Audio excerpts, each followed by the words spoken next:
Let me bring in MSNBC military analyst, retired Colonel Jack Jacobs. Jack, this was the question. What would Iran consider to retaliate for the massive attack that was launched by and unprecedented attack launched by the U.S.? Again, we're getting this from Iranian state TV, but we have three new pieces of information that I want to get your reaction to. One is this attack. The second is that sirens are sounding not just at that base, but in Bahrain and Kuwait as well. And you have the president, defense secretary, and other key members of the administration in the Situation Room. Well, the report was that there were half a dozen missiles, and we don't know how accurate that is. But clearly, if you wanted an off-ramp, to use the old trite expression, and you were Iran, you'd fire a bunch of missiles and be done with it, and hope that that was going to be the end of it. But it doesn't seem like that's the case. One report was that they were headed towards the our air base in Qatar, where, by the way, we have 10,000 troops or thereabouts. Forward position of U.S. Central Command, 10,000 troops. Correct. A likely target.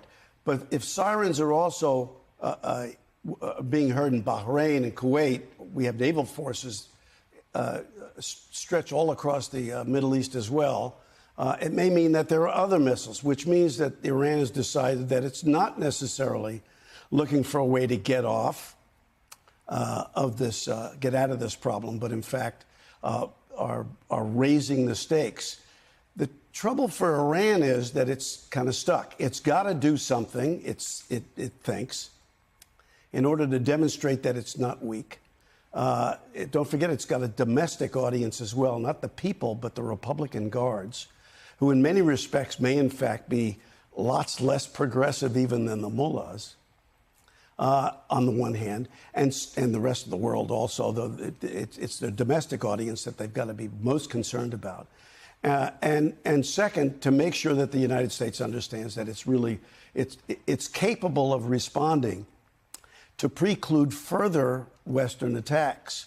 But if it really ups the ante by killing American troops, by sending multiple attacks out there in multiple places that also, by the way, damage people like the Qataris who are acting as intermediaries, then in fact all bets are off, and the likelihood of an American response that the Iranians did not anticipate, something really, really big, becomes greater. Don't forget, the Iranians are looking at the United States and come to the conclusion that the guy who's got his finger on the button is unpredictable. Well, if you're looking at somebody who's an adversary who's unpredictable, what you probably don't want to do is make them angry. And it depends on how long this attack is going to be, how widespread it's going to be, and whether or not it's going to stop after this attack. But if a lot of American troops are hurt, then all bets are off. There is an Iranian semi-official news agency, Tasnim. They are saying that Iran has launched missile operations, what is called Basharat al-Fath, against U.S. bases in Qatar and Iraq.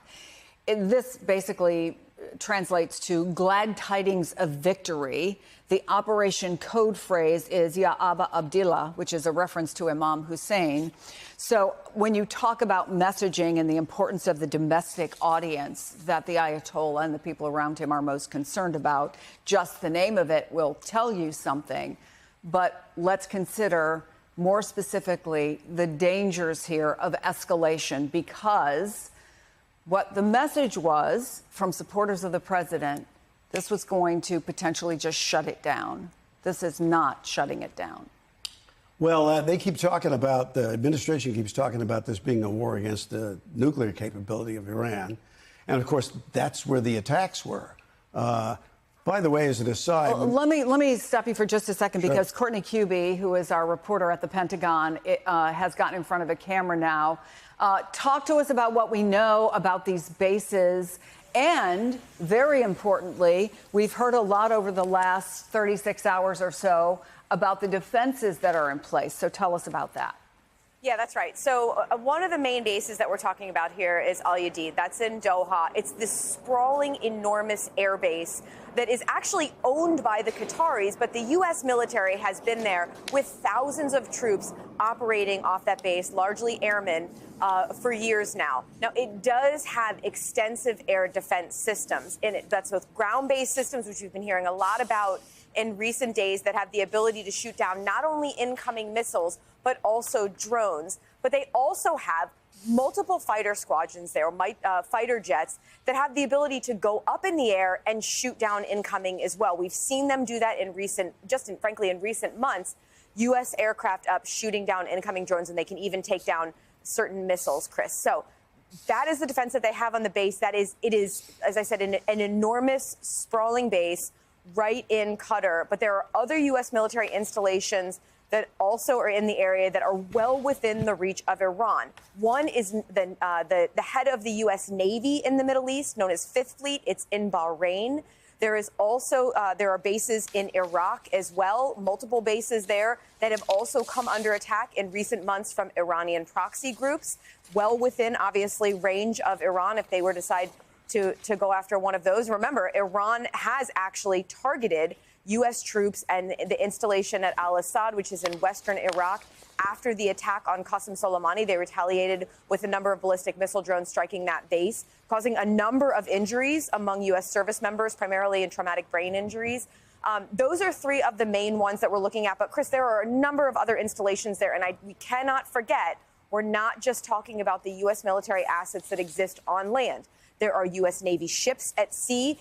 They are also well within range. These are the sorts of assets that we're looking at right now. We're aware of the information that's coming across the semi-official Iranian news agencies. But at this point, the defense officials we're speaking to have not been able to substantiate any actual attack beginning. But a U.S. official that I spoke with did say that they were warned about the possibility of an imminent threat against a number of U.S. military bases in the region. That includes some of the ones I spoke with in Qatar, in Iraq, and in Bahrain and elsewhere. Chris?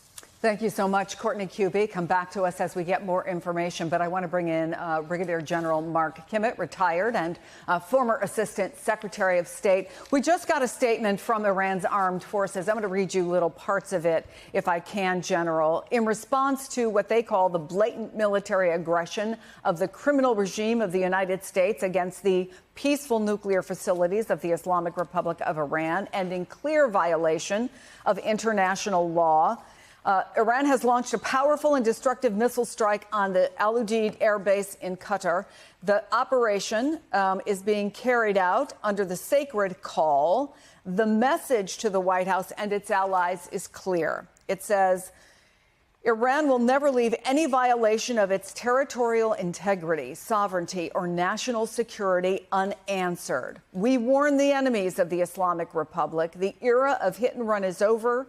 The determined will of Iran's powerful and popular armed forces means any repeated provocation will accelerate the collapse of the U.S. military structure in the region. And so what we have is missiles heading for U.S. bases in the region.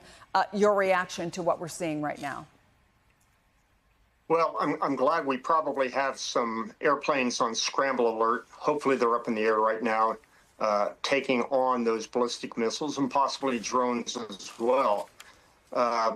We'll have to wait and see the numbers, the quality, the quantity, because that's going to make a difference. It'll be important to find out if this is just a performative response, which is meant to demonstrate that they are resisting but are really not serious because they don't want to draw the U.S. military into a fight, or if this is the real deal. I mean, I would also note, as Courtney said, while we have the largest air base at Al Udeid, it's also the head of Central Command Forward is located at that base as well.